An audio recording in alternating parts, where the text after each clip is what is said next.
आज तक रेडियो सुनता है सारा जहां।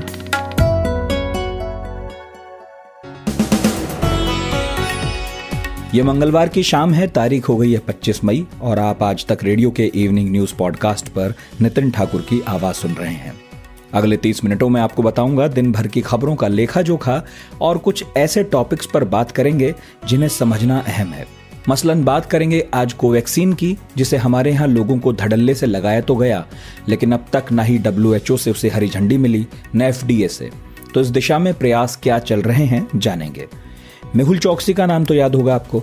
नीरव मोदी का पार्टनर जो PNB से डिफॉल्ट करके विदेश भाग गया था, गुमशुदा हो गया है अचानक। उसकी भी खोज खबर लेंगे। और बात ट्विटर की भी, जिसके लिए हमारे देश में मुसीबतें बढ़ रही हैं। कंपनी क्या राह निकालेगी बचने की, उस पर बात होगी। और लास्ट में व्हाट्सएप का भी हाल लिया जाएगा, जो मोदी सरकार की एक भी बात मानने को राजी नहीं है। मगर पहले अमन गुप्ता से हेडलाइन सुनते हैं। देश में करीब 40 दिन बाद 24 घंटों में कोरोना के 2 लाख से कम नए केस आए हैं। वहीं इस दौरान करीब 3,500 लोगों ने कोविड-19 संक्रमण के कारण दम तोड़ा है। देश में बीते कई दिनों से पॉजिटिविटी रेट की तुलना में रिकवरी रेट में भी सुधार हो रहा है। 26 मई को पंजाब के किसानों द्वारा कृषि कानूनों के विरोध में दिल्ली में किए जाने वाले विरोध प्रदर्शन को लेकर दिल्ली हाईकोर्ट ने सुनवाई से इनकार कर दिया है। कोर्ट ने कहा है कि इसको लेकर पहले से सुप्रीम कोर्ट में सुनवाई जारी है, ऐसे में उसकी तरफ से ऑर्डर कैसे दिया जा सकता है। सिप्ला की पिछले हफ्ते लॉन्च की गई real time corona test kit अब बाजार में उपलब्ध है। कंपनी द्वारा बनाई गई RT-PCR टेस्टिंग किट को वीरा जैन नाम दिया गया है। ये टेस्ट किट 15 मिनट के भीतर कोरोना का टेस्ट कर देगी। केंद्र सरकार कोरोना से प्रभावित सेक्टर्स के लिए राहत पैकेज लाने की तैयारी कर रही है। ब्लूमबर्ग की एक रिपोर्ट के अनुसार टूरिज्म, एविएशन और हॉस्पिटैलिटी के अलावा स्मॉल और मीडियम इंडस्ट्रीज को इसका फायदा मिल सकता है। देश की राजधानी दिल्ली में कोरोना संकट के बीच डेंगू और चिकनगुनिया का प्रकोप भी सामने आया है। इस साल दिल्ली में डेंगू के लगभग 25 मामले सामने आए हैं। वहीं इस दौरान 8 मलेरिया और 4 चिकनगुनिया के भी मामले दर्ज किए गए हैं। समाचार एजेंसी रॉयटर्स के मुताबिक अमेरिकी वैक्सीन निर्माता कंपनी फाइजर की ओर से बयान दिया गया है कि वो भारत सरकार के साथ वैक्सीन उपलब्धता की चर्चा के लिए प्रतिबद्ध है। जल्द से जल्द इस ओर नतीजे दिखना शुरू हो जाएंगे। CBI ने सुप्रीम कोर्ट में दाखिल याचिका वापस ले ली है। CBI ने कलकत्ता हाई कोर्ट के उस फैसले को सुप्रीम कोर्ट में चुनौती दी थी जिसमें नारदा स्टिंग केस मामले में 4 नेताओं के हाउस अरेस्ट को मंजूरी दी गई थी। IPL का 14वां सीजन 19-20 सितंबर से दोबारा शुरू हो सकता है। सीजन के बचे हुए 31 मैचों का आयोजन यूनाइटेड अरब एमिरेट्स में होने की संभावना है। 10 अक्टूबर को इसका फाइनल मुकाबला खेला जा सकता है। भारत में फिलहाल 2 वैक्सीन लग रही हैं, कोविशील्ड और कोवैक्सीन। कोवैक्सीन पूरी तरह भारत में बनी है, जिसे भारत बायोटेक और ICMR ने तैयार किया था। करीब 2 करोड़ वैक्सीन हर महीने के हिसाब से प्रोडक्शन हुआ है इसका, और लोगों को लगाई भी खूब गई है। दिक्कत अब यह है कि WHO ने इसे अब तक अपनी इमरजेंसी लिस्ट में शामिल नहीं किया और न ही अमेरिका के FDA से अप्रूव्ड है। इस सूरत में वो लोग जिन्होंने कोवैक्सीन का डोज लिया है, फिलहाल फॉरेन ट्रैवल करने के लिए ऑथराइज्ड नहीं है। तो अब जो है, भारत बायोटेक ने WHO और FDA से हरी झंडी लेने के लिए भागदौड़ शुरू कर दी है। कहां तक पहुंची है जद्दोजहद, ये हमने पूछा आज तक रेडियो रिपोर्टर और हेल्थ कवर करने वाली स्नेहा मोरतानी से। स्नेहा, WHO से कोवैक्सीन को इमरजेंसी यूज के लिए लिस्ट किया जाना क्यों जरूरी है और कब तक ग्रीन सिग्नल पाने की उम्मीद करें?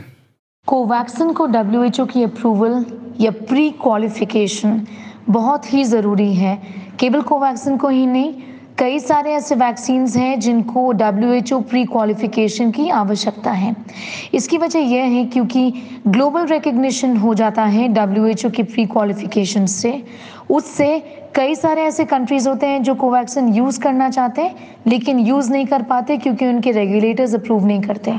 WHO का प्री क्वालिफिकेशन मिल जाए तो कई सारे ऐसे कंट्रीज़ हैं जो इसी क्वालिफिकेशन के बेसिस पे कोवैक्सीन को यूज़ कर सकते हैं और एक्सेप्टेबिलिटी इस वैक्सीन की इंडिया के बाहर यानी भारत के बाहर बढ़ जाती है। कोवैक्सीन जिन लोगों को लगा है, अगर ये WHO प्री क्वालिफिकेशन आ जाए तो उनको वैक्सीन पासपोर्ट भी मिल जाता है। इस समय कोवैक्सीन क्योंकि WHO प्री क्वालिफाइड नहीं है तो भारत के बाहर ट्रैवल करना मुश्किल हो जाएगा ऐसे लोगों को जो अभी कोवैक्सीन ले रहे हैं। इस पर क्लैरिटी अभी मिलेगी हमें सरकार की तरफ से कि वो किस तरीके से इसे पुश कर रहे हैं।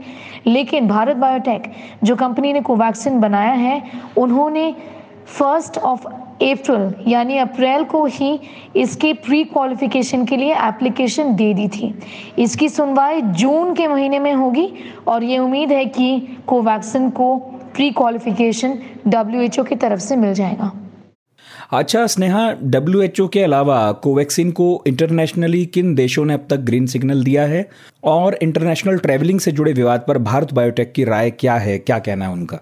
वैक्सीन पासपोर्ट को लेके कई सारे सवाल उठ रहे हैं और भारत बायोटेक ने क्लैरिफाई किया है कि रेगुलेटरी अप्रूवल का जो प्रोसेस है वो इस समय 60 देशों में चल रहा है। Emergency use authorization Bharat Biotech के कोवैक्सिन को 13 देशों में मिल गया है। एप्लीकेशन इमरजेंसी यूज के लिए WHO में पेंडिंग है और ये जल्द ही आ जाएगा। भारत बायोटेक का ये भी कहना है कि कई सारे ऐसे देश हैं जो कि इसके डिटेल्स नहीं मांगते कि कौन सा वैक्सीन लिया है। ट्रैवल करने के लिए केवल एक नेगेटिव RT-PCR टेस्ट की ज़रूरत होती है और इसके अलावा वैक्सीन कौन सा लिया है इसकी डिटेल्स की ज़रूरत नहीं होती है। जिसे भी इंडियन ने कोवैक्सिन लिया है वो ऐसे देशों में ट्रैवल कर सकता है। 2015 में जिस मेहुल चौकसी की अगवानी प्रधानमंत्री तक करते थे, आज उसी भगौड़े मेहुल को भारत लाना मुश्किल हो गया है। PNB को 13,500 रुपये का चूना लगाया था नीरव मोदी ने और मेहुल चौकसी ने, और इसके बाद दोनों विदेश में जा छिपे। अब एजेंसियां तो पीछे पड़ी हैं और देर सवेर उनका प्रत्यर्पण हो भी जाएगा, लेकिन इस बीच एक खबर आई है, उसने सबको चौंका दिया।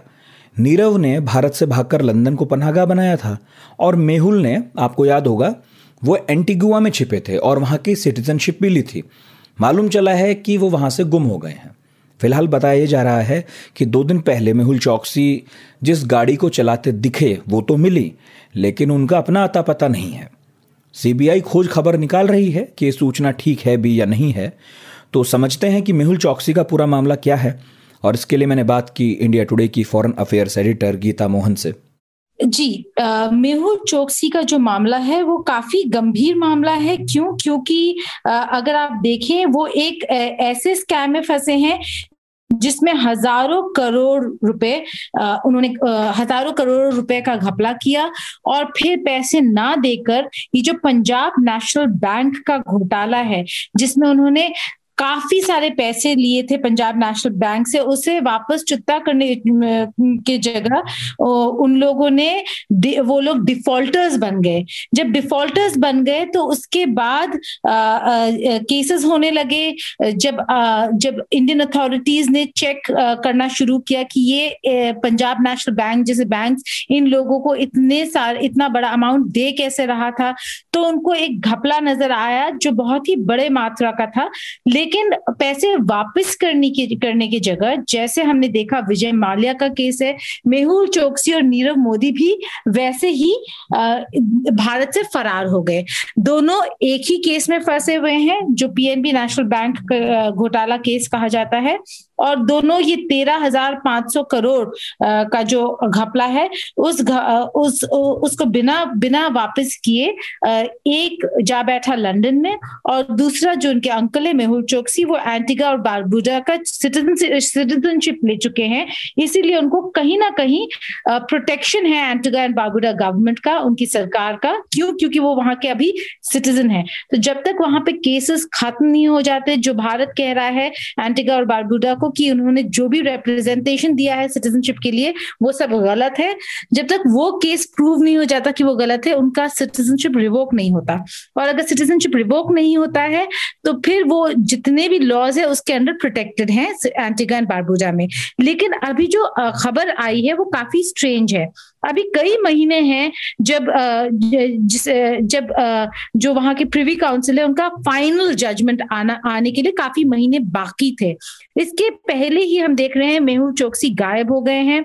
वहां के पुलिस अथॉरिटीज ने एक सर्च नोटिस निकाला है, उन्होंने नंबर्स शेयर किए हैं उसके पूरे डिस्क्रिप्शन के साथ कि मेहुल चोकसी दिखते कैसे हैं, और अगर कोई भी खबर हो तो उनको दिया जाए। और अगर वो गायब ही रहते हैं तो भारत और एंटिगा के बीच जो एक्सट्रेडिशन ट्रीटी, जो एक्सट्रेडिशन की बात चल रही है, वो एक्सट्रेडिशन की बात खत्म हो जाती है। ये एंटिगा के प्रधानमंत्री के ऑफिस के सीनियर ऑफिशियल लायनल हर्स्ट ने हमें एक्सक्लूसिव कॉन्वर्सेशन में बताया था। अच्छा गीता, मेहुल चोकसी का यूं अचानक गायब हो जाना शक पैदा करता है और संदेह क्या जताया जा रहा है? बिल्कुल, जब हमने यही सवाल पूछा कि ये बड़े स्ट्रेंज माहौल में, बड़े स्ट्रेंज तरीके से गायब हुआ है, तो हमें यही बताया गया, एंटिगा के लायनल हर्स्ट जो एंटिगा और बारबुडा के प्रधानमंत्री के चीफ ऑफ स्टाफ है, उन्होंने कहा कि 23 के शाम को वो डिनर पे गए थे, गाड़ी चला के गए थे, वहां पे लोगों ने उन्हें बाकायदा देखा था। उसके बाद वो उनकी गाड़ी अबैंडन्ड फॉर्म में पाई गई, वो वहां पे नहीं थे, तो उनकी जो फैमिली मेंबर्स है उन्होंने कंप्लेन किया।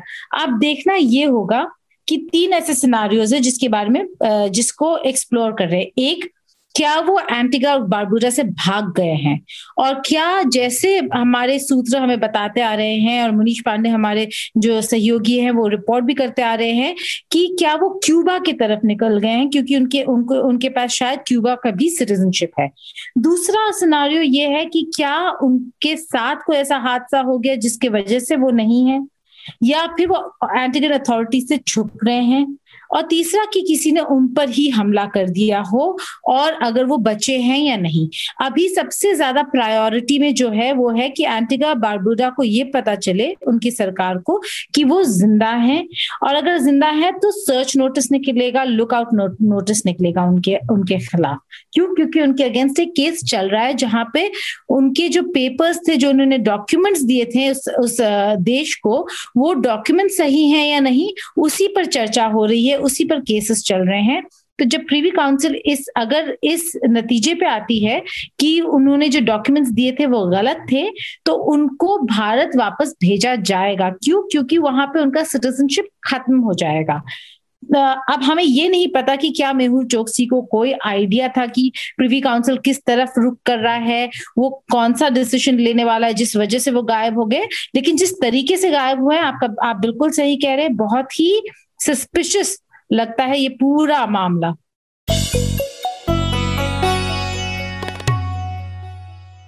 टूलकिट मामले में कल दिल्ली पुलिस की 2 टीमों ने ट्विटर के इंडिया ऑफिस पर धावा बोला था, लेकिन मालूम चला कि उनके हाथ कुछ लगा ही नहीं। कोरोना काल में सारा दफ्तर घर से काम कर रहा है। खैर, इसके बाद खबर रातों रात अमेरिका में ट्विटर हेडक्वार्टर पहुंची, हलचल शुरू हो गई, और फिलहाल ट्विटर ने अपने ग्लोबल डिप्टी जनरल काउंसिल और लीगल वीपी जिम बेकर को ये पूरा मामला सौंप दिया है। बेकर जो हैं वो अमेरिका की जांच एजेंसी FBI में काम कर चुके हैं। तो अमेरिका में तो जो हो रहा है सो हो रहा है, लेकिन भारत में सियासत जोरों पर है। कांग्रेस ने ट्विटर को एक खत लिखा और 11 बीजेपी नेताओं के ट्वीट्स को मैनिपुलेटेड टैग करने को कहा, जैसा कि ट्विटर ने टूलकिट के मामले में संबित पात्रा का ट्वीट किया था। राहुल गांधी ने भी इस बीच एक ट्वीट किया, लिखा कि सत्य डरता नहीं। तो इस पूरे मामले पर हमने बात करने के लिए फोन किया इंडिया टुडे के national affairs editor Rahul Shrivastava से। राहुल जी, पहला सवाल तो मेरा यही है कि ट्विटर, फेसबुक की मुश्किलें तो बहुत बढ़ गई हैं भारत में। सरकार ने जो गाइडलाइंस जारी की थी उन पर भी कंपनियों को एक्शन लेना था, आज आखिरी दिन था, वो भी हुआ हो ऐसा लगता नहीं है। और ये टूलकिट मामला तो अलग ही ट्विटर के गले की फांस है। तो अब राह क्या है ट्विटर के सामने? आने वाले दिन मुश्किल होंगे? देखिए, सरकार की तरफ से तमाम कोशिशें होती रही 2 लेवल पे। एक, ये जो सोशल मीडिया संगठन है जो कि देश में बहुत बड़ा एक यूजर बेस आज की तारीख में उनका हो गया है, उनकी अकाउंटेबिलिटी सिस्टम की तरफ के लिए है कि नहीं। और दूसरा क्या है कि जो सोशल मीडिया प्लेटफॉर्म्स है उनका मिसयूज, दुरुपयोग भी काफी होता है और उससे कई सारे लोग आहत भी होते हैं। उनकी ग्रीवांस के लिए, उनकी शिकायतों को का निस्तारण के लिए क्या कोई मैकेनिज्म है इनके? इन 2 सवालों को लेकर के सरकार काफी सालों से इनको पुश कर रही थी, लेकिन कोई खास एक्टिविटी जब नहीं दिखी, उसके बाद 25 फरवरी को ministry of electronics and information technology ने कुछ गाइडलाइंस निकाली इन सोशल मीडिया प्लेटफॉर्म्स के लिए। उनको कहा गया था सरकार द्वारा कि हर एक आदमी, एक किसी भारतीय को एक ग्रीवांस ऑफिसर, एक नोडल ऑफिसर और एक कंप्लायंस ऑफिसर, 3 अपॉइंटमेंट करने को कहा था। इसके अलावा सरकार ने कहा था कि किस तरह की कंप्लेंट्स आई इन लोगों के पास, लोगों के यूजर्स के द्वारा, उसका किस तरह से निस्तारण हुआ, कितने गलत कंटेंट डालने वाले लोगों को ब्लॉक किया गया, इसका एक पब्लिक डिस्क्लोजर करे, एक रिपोर्ट बना के मंथली तरीके से इसको ये लोग शुरू करें। ये समय था 3 महीने का, जो कि 25 तारीख को आज रात को खत्म हो रहा है। कल से ये गाइडलाइंस लागू हो जाएंगी। अब परेशानी का सबब यह है कि ट्विटर की तरफ से कोई जवाब इस मामले में नहीं आया है और ये कानून को फॉलो ना करना, यानी कंप्लायंस ना करने पे मैं मोटा मोटा एक्सप्लेन करता हूं कि आज की तारीख में इनको सिग्निफिकेंट सोशल मीडिया इंटरमीडियरी कहा जाता है। इंटरमीडियरी मतलब माध्यम इस तरह का कि आप और मैं 2 लोगों के किसी मामले पे विचार है, हम ट्विटर का इस्तेमाल करते हैं और उस पर डालते हैं, उसको 4 लोग और पढ़ते हैं, तो आदान प्रदान होता है इंफॉर्मेशन, जानकारी, विचारों का। तो आज के कानूनों के तहत चूंकि ये इंटरमीडियरी है, अगर मान लीजिए मैं कोई कंटेंट गलत डालता हूं, ऑब्जेक्शनेबल डालता हूं और आप मुझसे आहत होते हैं, तो आप मुझे कोर्ट ले जा सकते हैं, मगर सेक्शन 79 के तहत जो सोशल मीडिया इंटरमीडियरी है, यानी ट्विटर या फेसबुक, उसको आप कोर्ट नहीं ले जा सकते। लेकिन अगर ये आज रात तक कंप्लायंस नहीं करते कानून के, तो ये इंटरमीडियरी का जो स्टेटस है वो उनका हट जाएगा। आज के बाद अगर ट्विटर नहीं मानता और कल तक कानून जब प्ले में आ जाएंगे, लागू हो जाएंगे, तो अगर मैं कुछ गलत कंटेंट ट्विटर पे डालता हूं तो और आप आहत होते हैं, तो आप मुझे और ट्विटर दोनों को कोर्ट में ले जा सकते हैं। उसका खामियाजा क्या है? खामियाजा ये है कि सोशल मीडिया प्लेटफॉर्म पे तमाम तरह के लोग हैं, तमाम तरह के विचार डालते हैं, और अगर ट्विटर उस पर बाध्य हो गया कि उस पर भी कोर्ट का केस हो सकता है, तो हजारों लाखों केस हो सकते हैं पूरे देश भर में, जिसमें ट्विटर कानूनी दांवपेच में फंस जाएगा और वो ट्विटर के लिए मुश्किल का सबब बनेगा। अच्छा देखिए, अब तक तो ये सब टेक्निकल सा लगता था, मगर अब तो क्लियर हो ही रहा है कि सियासत खूब हो रही है। तो अब ये मामला कहां तक गंभीर होगा? जी, टूल किट का मामला थोड़ा रिलेटेड है, हालांकि ये मामला बिल्कुल अलग है, मगर हाँ इससे रिलेटेड है, क्योंकि सरकार की जो तमाम शिकायतें हैं उसमें एक शिकायत ये भी है कि ट्विटर कहता है कि वो फ्री स्पीच का एक माध्यम भर है।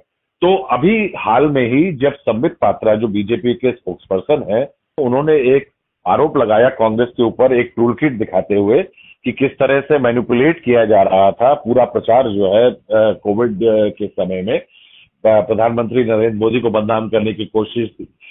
सरकार का उसमें कहना था कि अगर ये इंटरमीडियरी है, अगर ये सिर्फ माध्यम भर है, तो ये इसको मैनिपुलेटेड मीडिया तय नहीं कर सकते। ये काम सरकारी एजेंसीज और बाकी लोगों का है, ये जांच करना कि ये जो संबित पात्रा ने अपनी बातें अपने पोस्ट में कही थी वो कानूनी रूप से या एविडेंस उसके लिए है कि नहीं। इसी तरह से सरकार का ये भी कहना है कि कई बार ऐसा हुआ है कि तमाम आपत्तिजनक चीजें, जैसे कि किसान आंदोलन के दौरान तमाम आपत्तिजनक चीजें ट्विटर पर डाली गई और ट्विटर ने अपने आप उनको नहीं हटाया जब तक सरकार ने उनका कहा नहीं। सरकार का कहना है कि ट्विटर अगर एक माध्यम भर है तो वो किसी विचार के बारे में गलत सही का फैसला नहीं ले सकता, या हर एक गलत विचार जो आ रहा है उसको रोकने की कोशिश करे। और सिर्फ सरकार से साथ ही नहीं, इनफैक्ट जो संसद की स्टैंडिंग कमिटीज है उसमें भी काफी ट्विटर और फेसबुक को परेशानी झेलनी पड़ी है, क्योंकि वहां पे भी सांसद जो उसके सदस्य होते हैं उन्होंने तमाम सवाल करके यही पूछा था कि क्या ऐसा है कि ट्विटर और फेसबुक के कानून में तमाम चीजें भारत में अलग है, यूरोप में अलग है और अमेरिका में जो व्यवहार है वो बिल्कुल अलग। व्हाट्सएप अपनी नई प्राइवेसी पॉलिसी को लेकर महीनों से कंट्रोवर्सीज में है। कंपनी ने कस्टमर्स को पॉलिसी एक्सेप्ट करने की डेडलाइन 15 मई दी थी, उसे बढ़ाकर 19 जून कर दिया था। तमाम वार्निंग्स के बावजूद व्हाट्सएप ने इस प्राइवेसी पॉलिसी को नहीं हटाया है। इलेक्ट्रॉनिक्स और सूचना प्रौद्योगिकी मंत्रालय ने व्हाट्सएप को अल्टीमेटम दिया था और कहा था कि 7 दिनों में कोई संतोषजनक प्रतिक्रिया यदि नहीं मिली तो कानून के हिसाब से अब कदम उठाएंगे। इसी नोटिस का जवाब व्हाट्सएप ने सरकार को दिया है। कहा है कि अपनी पॉलिसी में हम कोई बदलाव नहीं करेंगे। ये भी क्लैरिफाई कर दिया है कि वो अपने फीचर्स भी सीमित नहीं करेगा, टाइम टू टाइम नए अपडेट्स यूजर्स को देगा जैसा देता रहा है, और जब तक पर्सनल डेटा प्रोटेक्शन लॉ नहीं आता वो इसी तरह यूजर्स को नई पॉलिसी को एक्सेप्ट करने के लिए लगातार रिमाइंडर देता रहेगा। मुझे भी आता रहता है और मैं उसे कैंसिल करता रहता हूं। तो अब व्हाट्सएप ने यह भी कह दिया है कि नई पॉलिसी किसी भी यूजर के पर्सनल मैसेज में छेड़छाड़ या बदलाव नहीं करती है। तो जो व्हाट्सएप ने बीच का रास्ता निकाल लिया है उसका मतलब क्या है? तो ये मैंने पूछा आज तक में टेक्नोलॉजी से जुड़ी खबर पर नजर रखने वाले हमारे दोस्त मानस तिवारी से। देखिए, बीच का रास्ता नहीं एग्जैक्टली है, बट अगर मैं यूजर पॉइंट ऑफ व्यू सोचूं तो आपकी तो प्रॉब्लम सॉल्व हो गई है, क्योंकि अभी के लिए व्हाट्सएप ने ये कह दिया है कि अगर आप प्राइवेसी पॉलिसी एक्सेप्ट भी नहीं करते तो एटलीस्ट अभी के लिए हम लोग आपकी जो फंक्शनैलिटी है उसको लिमिट नहीं करेंगे। तो जो यूजर्स का कंसर्न था कि क्या मैं व्हाट्सएप के थ्रू कॉल नहीं कर पाऊंगा, क्या मैं मैसेज नहीं कर पाऊंगा, वो फिलहाल के लिए एटलीस्ट सॉल्व हो गया है, क्योंकि अभी आप ये कर पाएंगे, आपको किसी भी तरह का रिस्ट्रिक्शन आपके ऊपर नहीं लगाया जा रहा। अब इसमें पंगा ये है, या जो फंसी की बात वो ये है कि व्हाट्सएप का ये कहना है ये तब तक के लिए है जब तक आपके यहाँ पर पर्सनल डेटा जो लॉ है वो नहीं आता, और तब तक के लिए एटलीस्ट हम ये पॉलिसी जो है इम्पोज नहीं कर रहे हैं। So now you can say the ball is in the court of the government. जो भी जिस तरह का भी वो लॉ बनकर आता है और उसमें क्या प्रोविजन है उसके बेसिस पर जाके आगे व्हाट्सएप अपना इसको इस डिसीजन को मॉडिफाई कर सकती है, बट फिलहाल ऐसा नहीं होगा। और दूसरी बात इसमें ये भी है कि हम मतलब यूजर्स को डरने वाली बात नहीं, हालांकि लेकिन इनका जो एक्सपीरियंस है वो अभी भी अफेक्टेड रहेगा, बिकॉज व्हाट्सएप आपको याद दिलाता रहेगा। It will keep prompting. अगर आपने एक्सेप्ट नहीं करी है पॉलिसी तो भले ही आपकी फंक्शनैलिटी कम नहीं है, लेकिन आपको वो पॉपअप जो है आपके अंदर आता रहेगा। सो सूनर और लेटर आइडिया ये है कि व्हाट्सएप तो चाह रहा है कि भाई उसकी जो पॉलिसी है वो एक्सेप्ट हो जाए, पर हाँ फिलहाल ये है कि एटलीस्ट टेम्पररी बेसिस पे अभी के लिए वो रोल आउट रुक गया है। अच्छा मानस, व्हाट्सएप के इस रिप्लाई के बाद भारत सरकार का अब रुख क्या हो सकता है, क्या लग रहा है? नहीं, सरकार अगेन यही बात है कि जो सारा जो भी डिसीजन मेकिंग है वो सरकार के कोर्ट में ही है। सो उनके ऊपर है कि वो जो डेटा लॉ को कितना जल्दी से जल्दी वो अप्रूव करवाते हैं। क्योंकि मैं थोड़ा सा पीछे लेके जाऊंगा। सरकार का प्रॉब्लम ये था कि आप हमें अलग तरह से ट्रीट क्यों कर रहे हैं, आप इंडिया को अलग तरह से ट्रीट क्यों कर रहे हैं, आप यूरोप में तो इम्पोज नहीं कर रहे इस प्राइवेसी पॉलिसी को। सो उसमें डिफरेंस ये है कि वो यूरोप में इस तरह के लॉज हैं, वहां पर डेटा प्रोटेक्ट करने के लिए काफी स्ट्रिक्ट लॉज है, जिसकी वजह से व्हाट्सएप चाहकर भी वहां पर इस तरह की पॉलिसी को रोल आउट नहीं कर सकता। हमारे इंडिया में वो लॉ नहीं है अभी तक, तो इसलिए एक तरह का फ्रिक्शन था। एक तरह से पावर टसी आप इसे कह सकते हैं कि भाई व्हाट्सएप ने बोला और सरकार को दिक्कत थी कि जिस तरह से आप ये रोल आउट कर रहे हैं, जब ऐप चल रहा है बिना प्राइवेसी पॉलिसी के चल रहा है, अगर दूसरे कंट्रीज में यूजर एक्सेप्ट नहीं कर रहे तब भी अगर ये ऐप चल सकता है तो फिर इसे जबरदस्ती यहाँ पर इम्पोज करने का क्या मतलब है? ठीक है, तो अभी के लिए आई डोंट थिंक कि गवर्नमेंट को भी कोई परेशानी होनी चाहिए कि इन वे उनकी बात भी मान ली गई है। अब देखने वाली बात होगी कि लॉन्ग रन में क्या होता है, क्योंकि अगर मान लीजिए डेटा लॉ आता है, डेटा लॉ गवर्नमेंट ही बनाएगी इवेंचुअली, वो पार्लियामेंट से जहाँ पास होगा, तो उसमें अगर उसके बावजूद व्हाट्सएप क्या करता है, उसके बाद व्हाट्सएप का क्या रुख होता है, उसके ऊपर डिपेंड करेगा कि हमारी गवर्नमेंट कैसे रिएक्ट करेगी। आई मीन फिलहाल थोड़े टाइम के लिए एटलीस्ट ये मामला जो है थोड़ा शांत पड़ जाएगा। और हमने पहले भी देखा था जब जनवरी में पहली बार व्हाट्सएप ने अनाउंस की थी प्राइवेसी पॉलिसी, काफी हल्ला हुआ, और जब 3 महीने पीछे खींच दिया तो बीच में 2 महीने ना उतनी बात हुई नहीं। अब जैसे ये 15 मई वाली डेडलाइन फिर से आने लगी तो फिर वापस सरकार की तरफ से ही बात होने लगी, व्हाट्सएप की तरफ से भी यूजर भी बहुत इम्पेशेंट हो गए। बट आई थिंक अगेन थोड़ा पीछे खिसका के थोड़ा सा जो है सरकार भी अब कुछ समय के लिए शांत हो जानी चाहिए एटलीस्ट। अच्छा मानस, यूरोप में ऐसी प्राइवेसी पॉलिसी नहीं है। यूरोपियंस और इंडियन ग्राहकों के बीच ये फर्क जो है वो क्या दिखा रहा है? नहीं, इसमें व्हाट्सएप का कोई फर्क नहीं है। इसमें व्हाट्सएप कुछ नहीं कर रहा है, ये कंट्री की के लॉज के ऊपर डिपेंड करता है। अब फर्क ये कि जो यूरोपियन यूनियन है, जो भी उसके कंट्रीज है, उन्होंने वहां एक ऐसा लॉ बनाया हुआ है जिसकी वजह से आप इस तरह की पॉलिसी को वहां पे आप रोल आउट कर ही नहीं सकते, आप इम्प्लीमेंट कर ही नहीं सकते। अब फर्क ये कि हमारे देश में लॉज ही नहीं है, और लॉ तो सरकार बनाएगी, लॉ व्हाट्सएप नहीं बनाएगी। लॉ आपके जो भी सिटिंग एमपीज हैं वो बिल पास करेंगे। और हमने बिल बनाया था, हमने पर्सनल डेटा प्रोटेक्शन लॉ जो है PDPL वाला बिल, वो हमने प्रपोज किया था करीब 2 साल पहले, अगर मुझे याद है ठीक से। वो गया था लोकसभा में, बट उसके बाद से उस पर कुछ आगे चर्चा हुई नहीं है और वो अभी तक लॉ में कन्वर्ट नहीं हो पाया, मतलब वो बिल पास हो नहीं पाया है। तो ये तो हमारे ऊपर है कि अगर हम इस तरह का एक लॉ ले आते हैं जिसकी वजह से आप इस तरह की पॉलिसीज या कोई भी प्लेटफॉर्म, ना सिर्फ व्हाट्सएप, कोई भी सोशल मीडिया प्लेटफॉर्म अपनी मनमर्जी नहीं कर सकता, तो वो नहीं कर पाएगा, वो नहीं रोल आउट कर पाएगा। तो इसमें व्हाट्सएप का मतलब ठीक है, एक तरह से हम कह भी सकते हैं कि चलो ठीक है, आप थोड़ा सा डिफरेंशिएट कर रहे हो, आप वहां पे नहीं इम्प्लीमेंट कर रहे हैं, यहाँ पे कर रहे हो, लेकिन it has more to do with the fact कि वहां पर एक लॉ है जो यूजर्स का डेटा प्रोटेक्ट करता है और हमारे यहाँ पर वो लॉ नहीं है। आई थिंक ये भी मैं एक बात बोल दूं कि जो अभी ये नेगोशिएशन हुई है जिसमें ये डिसाइड हुआ है कि ठीक है फिलहाल हम कुछ नहीं कर रहे, लेकिन आपका एक बार लॉ आ जाएगा उसके बाद हम डिसाइड करेंगे, उसके बाद वो लॉ और भी ज्यादा इंपॉर्टेंट हो जाता है। Because now we will have to make sure कि जो भी हमारा ये पर्सनल डेटा लॉ आता है उसमें इस तरह के प्रोविजंस हो जिसे social media platforms including WhatsApp bypass ना कर पाए और इस तरह की पॉलिसीज अपने हिसाब से रोल आउट ना कर पाए। वक्त अब विदा लेने का है। आज का पॉडकास्ट प्रोड्यूस किया है खुशबू ने और साउंड मिक्सिंग की हमारे दोस्त कपिल देव सिंह ने। कुछ कहना सुनना हो तो radio@aajtak.com पर हमें मेल कर दीजिएगा। मेरा नाम नितिन ठाकुर है। अपना बहुत ख्याल रखिए और सुनते रहिए आज तक रेडियो।